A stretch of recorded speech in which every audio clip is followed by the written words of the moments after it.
今天跟大家分享一道非常好吃的做法，鲜嫩多汁下酒油下饭。鸡翅先用清水解冻，解冻后再清洗干净。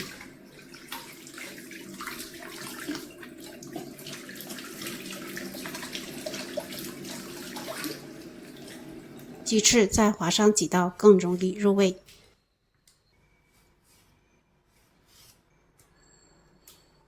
切点蒜末，切好收入碗中。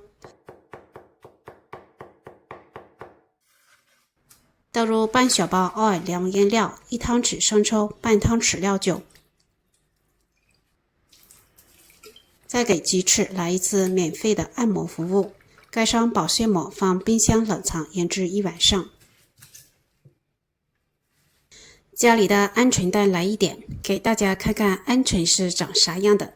家里养了20几只，每天都能捡2、3个，小小只甚是可爱。洗干净，直接放入冷水锅中，盖上盖子，大火煮开后转中火煮6分钟左右。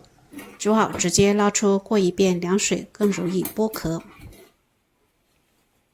将鹌鹑蛋的壳全部处理干净，装碗中备用。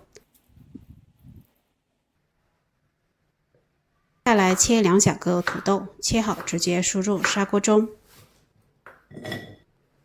将腌好的鸡翅下入锅中，中小火慢煎，煎的过程多转一转锅，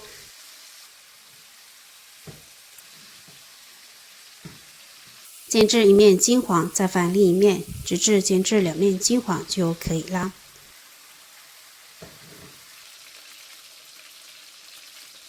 夹出整齐的摆放在土豆上面，再将刚才剥好的鹌鹑蛋放进来，腌鸡翅的腌料也一并倒进来。最后倒入1罐啤酒，刚好没过鸡翅，盖上盖子，大火煮开后转中火煲15分钟左右。